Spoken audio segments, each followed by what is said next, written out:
This holiday season, be sure to get that special someone the gift they really want. The most intense PlayStation games ever. Resident Evil 2 and Resident Evil, the director's cut. Now supports DualShock analog controller. Just 2 years after the release of Resident Evil, released Resident Evil 2. And oh boy is it good. This is the one I remember. I had a few memories of the first one, but it mostly consisted of the first hallway. This one though, oh man, I remember playing this one a lot. From the RPD to the sewers and finishing up in the lab, it's a damn good time. And also a quick one, Resident Evil 2 is a very short game. So, let's take a revisit of the old police station and see how well it's held up. Resident Evil 2. The first big noticeable change in direction is going to be cutscenes. We still have in-engine cutscenes. Who are you? What are you doing here? But gone are the days of live action. No! Don't go! Well, sort of. We did get a live action trailer from GMFN George A. Romero.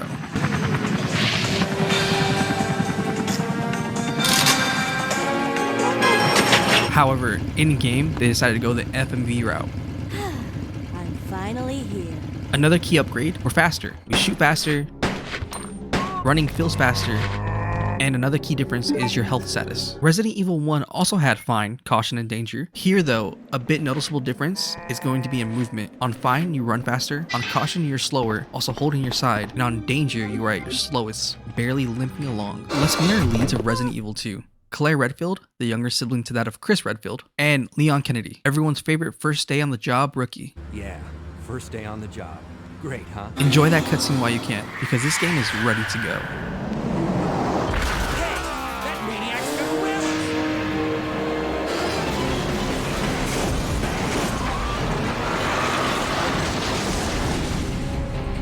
win! Right after the explosion, we're thrown straight into the mix. You might be noticing another big difference right now, which is how many zombies are on screen. I think at most, there was 3 zombies in one room in Resident Evil 1. Here though, 3 zombies might just be your average room. Right now it's urgent, we hightail it to the RPD. As we make it to the RPD, we'll meet this nice guy. Ooh. Sorry about that, babe.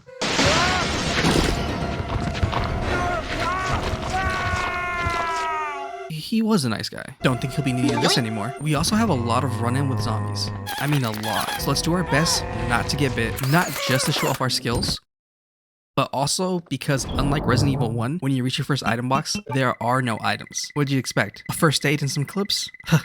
Before we get access to that room though, we had to hit this room. Meeting another key character, Marvin. Just go. Gotta love him. He gives us a key card, letting us unlock 2 doors. One to the reception desk, and the other being lobby. So we get 2 paths to check out. Let's check out lobby. And nope. Don't worry, a lot of doors that way are locked anyways. And there's a lot of zombies in that area, so instead we're gonna path through reception and get another iconic scene. Whenever I see this scene, I always thought Licker had 2 holes in his head. So, just me maybe. After dealing with him, we grab a few notes, check out a painting. Neat, clearing some hallways, and hitting our first real save room, which also happens to be a dark room, letting us develop any film we find.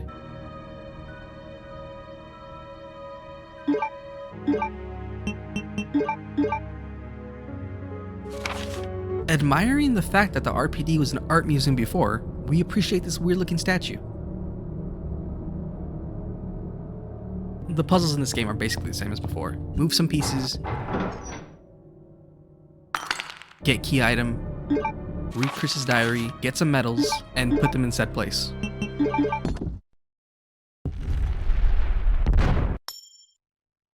Which gives us the spade key, unlocking some rooms, picking up some key items, before we meet a very important character. Sherry Birkins. With that, we now found our next objective, finding Sherry Have you seen a little girl around here? and putting out some fires. For that second part though, we need a valve, which we can only find out back through a handful of zombies. With our best firefighter impression, we get rid of the hazard, giving us access to this room and the diamond key. We have to find a way to get rid of this helicopter though, that's blocking access. It's funny, but replaying this part, I realized how easy it is. If you just read the memos, it literally tells you where it's at. As a kid, I spent hours wandering around confused about how to get past this part. Well, if only I knew how to read. So let's pick up the bomb and then check on our friend Marvin. Oh, he looks fine. He's getting up. Oh, turns out Marvin had the detonator, and now we have the means to move the helicopter. Bomb has been planted. Here, we'll meet the chief of this place. And a proper introduction to Sherry. My name's Claire. What's yours? Sherry. That leads us to the whole goal of Resident Evil 2. While in 1, we wanted to investigate the mansion further, here, we're looking for a way to escape. And there is a way. It's just right here behind this tablet that needs 3 stones. So far though, we only have 2.5. So let's grab the heart key and keep exploring. Something about the key system I love in Resident Evil games is that once you've unlocked everything with it, you get the option to discard it. It's simple but really satisfying. Not having to guess if there's any more doors left that need it. Leading us to the other side of the station and eventually the basement floor. We find ourselves heading underground shortly, where we're reunited with Sherry, who starts talking about some random things. Not that, Claire. It's because of my daddy. He's over there. I heard him call my name. Runs off, and would you look at that? We're playing as Sherry. It's a small little segment. Sherry has no way to defend herself, but does come with a first aid spray. So I don't know. Just take the dogs, I guess?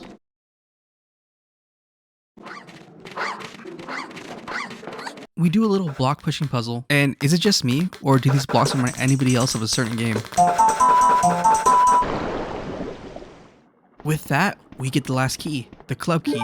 Sherry, being the baseball player she is, throws us some loot and the key. With the club key, we can access 2 optional rooms. The autopsy room, grabbing a key card, allowing us access to the weapon storage, picking up this beauty, and leaving the other. The night duty room just has some ammo and ink ribbons, but the last room is a key room, a 2-step puzzle.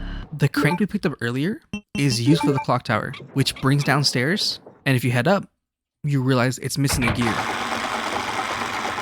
This room that we just unlocked has that gear, but to get it is another puzzle. I'll be honest, I thought I had this puzzle in one try, but it didn't work the way I thought, so then I just tried everything until it did. Getting the gear, we can now finish the last piece of the puzzle.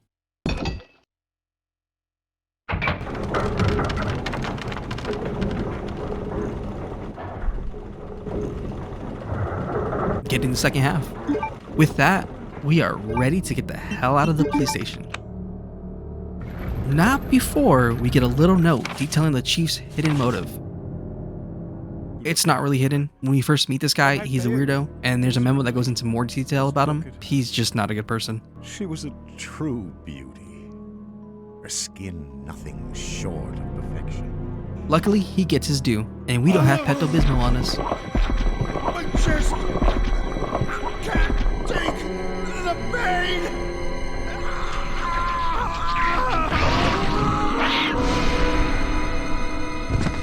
But that brings me to the boss fights.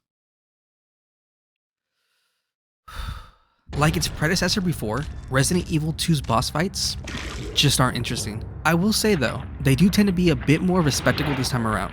Giant heaps of flesh just transforming is a bit more interesting. So we shoot a couple of acid rounds and finished. Grabbing Sherry, we head onto the sewers. It'll be all right, trust me. We found a way to the sewer. Our introduction to the sewers is met with a cutscene. Come on, let's get out of here. Run! We'll find ourselves back to playing as Sherry, but it's even more brief than before. We find a medal, and then we find out it's garbage day. Garbage day! Huh? No!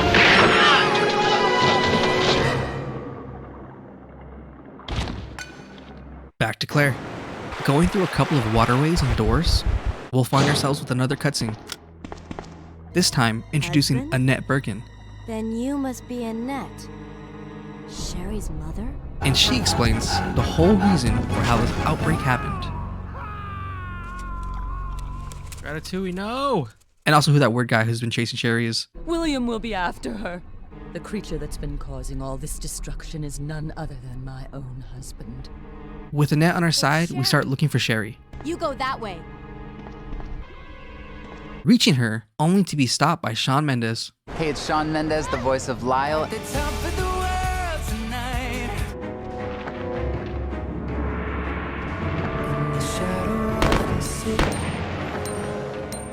Then we get a little sneak Don't peek at Resident worry. Evil 4. You'll be fine. Come on. Let's go. Sherry starts to tag along. And look, it's not terrible, but she's slow, so you have to make sure you're not running too fast or else she freezes. We need 2 medals to escape this place, a gold one and a silver. Luckily, they're back to back, so the sewers end up being a really quick visit.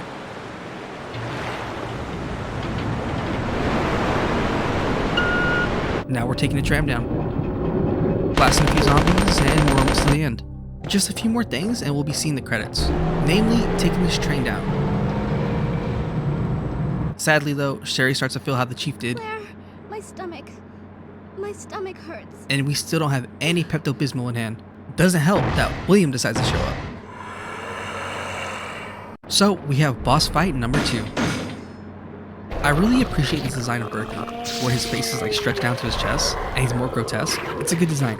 We shoot him a couple times with Chester Cheetah's Flaming Hot Cheetos, and he's down. We carry Sherry to the nurse's office, and we're tasked to find some Pepto-Bismol before it's too late. Right back. As soon as I found the antidote for you. We're also getting an outfit change. I don't know what it is, maybe it's the ADHD kicking in, but I always just found battle damage outfits cool. And I know, it's not necessarily that, but still, it's appreciated. Down in Umbrella Labs, we first had to find the fuse to turn the power back on. Easy enough.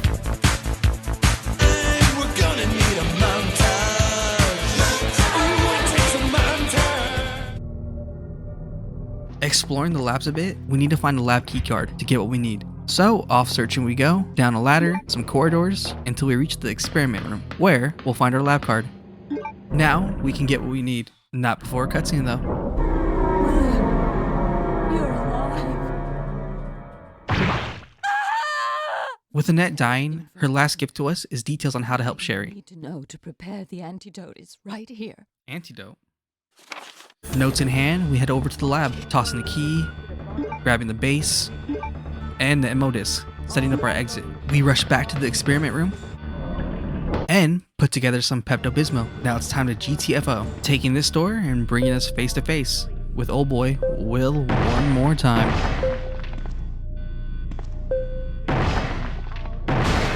Welcome to our final boss fight.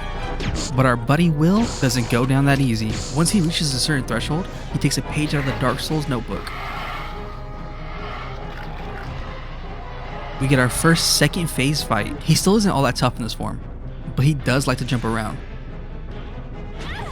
With some more hot Cheetos, we finally put him down.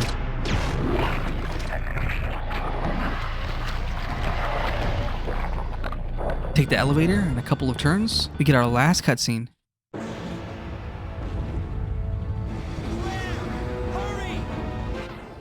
Reuniting Claire and Leon, finally finishing the game. You're right. This is just the beginning. But I'm not done yet! Something I've been waiting to mention has been the B scenario, because obviously there were 2 people and different stuff happened, right? We're not going to go through the main plot, but we'll go through some major differences. Leon S. Kennedy. Right away, our starting location is the other side of where Claire is, leading us to the opposite end of the RPD. One cool thing right away is seeing how the helicopter ended up crashing.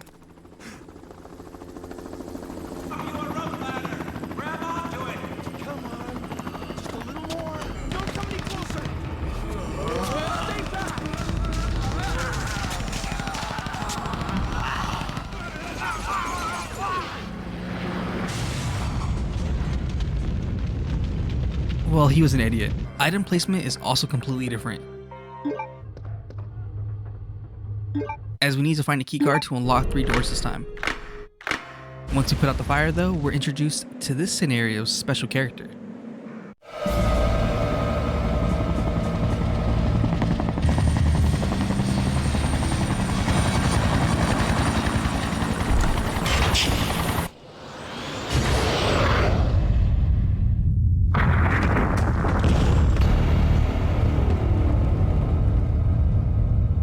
Mr. X.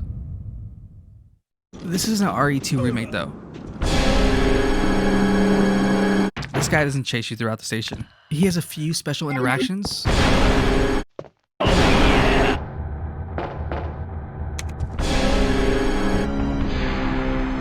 And that's mostly it for him. Same as the A scenario, we're collecting key items for a way out. This time, plugs. As for Leon's story, instead of jumping down that way to the sewer, we're going through the garage and meeting his side character.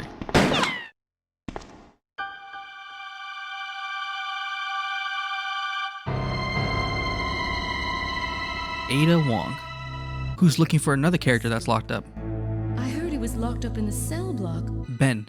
What do you want? I'm trying to sleep here.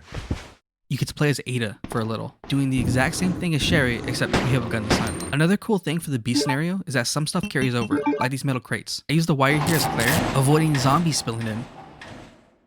But for Leon's run, they became faulty, and zombies started to come in. Also, deciding on items. I took the machine gun as Claire, meaning that Leon got the extra item slot. It's small, but it's really cool to see. Speaking of, Leon has different boss fights too. The first one being William Birkin with a pipe, and damn do he smack. Same stuff happens, leading us to the sewers, and we even get to play as Ada again. This time though, it felt like a waste of time. Besides getting more story elements.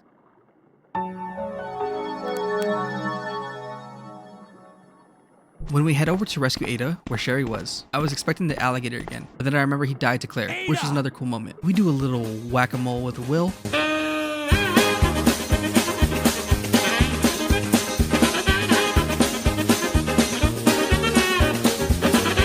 And then on our way down, we get to fight the next version of William. He's a bit tougher, but still goes up. Leon enters the lab a different way. But still, he does the same things as Claire.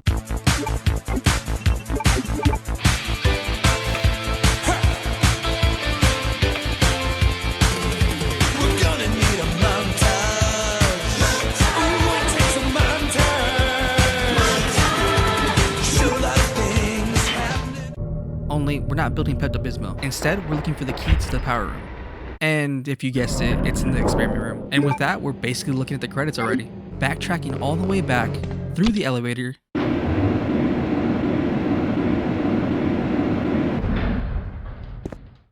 And luckily we pushed some boxes already, meaning that we can just go on through. But Mr. X has other plans.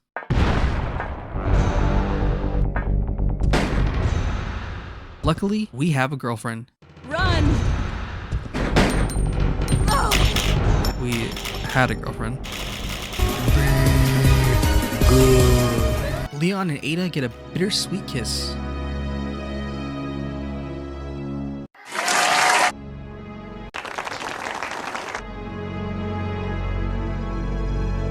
And we, the player, get the master key. That's a fair trade, I guess. We go pick up Sherry and head for our exit. First, we need to reroute the power since it's all out. We place some plugs and wait, where did this guy come from? A few moments ago. We shoot him a couple times, run around, and then get some mysterious help. Use this! And like the tyrant at the Spencer's mansion, Game his over. fate is the same.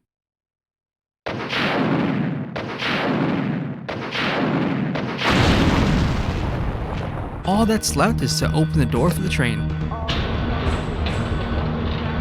And we're out of here. Same cutscene plays, except this time we realized that wasn't the full cutscene. In order to see the true ending, we have to beat both A and then the B scenario, along with Birkin one more time. I had one more shot of the rocket launcher and I figured that would be it. No, he took that. And then a few more magnum shots. And then he went purple. That's basically it for the game. We have one more long cutscene. Go? Where? Hey, it's up to us to take out Umbrella. And then the actual credits, with little scenes spliced in. And that's Resident Evil 2. So what's the verdict? I think it's great. Its aging doesn't show as hard as Resident Evil 1 for me. In parts, the area's feeling a lot bigger, so maybe there's more room to maneuver, but also no hunters, which thank God. It's also insanely short. For For Claire A, I clocked in at 4 hours, and for Leon B, I clocked in around 3 hours. And for comparison, Resident Evil 1 took me 6 hours to beat, just as Jill. I had a great time playing it, and at no point did I ever hit a wall, or think this is completely unfair. It's funny, but everyone always talks about Resident Evil as this scary franchise and like horror, and 2 definitely does have some horror aspects to it for sure, but it's such an action-packed ride. Hell, even Resident Evil 1 has some aspects of that too. Overall though, I think it's such a big improvement over 1, and I'm very excited to keep going. Also, shout out to the people over at the Seamless HD project. Their work is phenomenal. I played this on Dolphin, and man was this game looking crisp as ever. Link is going to be down in the description below if you want to check it out. If you've got this far in the video, a like and subscribe would be very appreciated. And comment your opinions, I'm always curious to hear them. What did you think? Is 2 better than 1? Is it worse? Do you think it aged well? Let me know. I'll see y'all next time for Resident Evil 3. And as always, take it easy.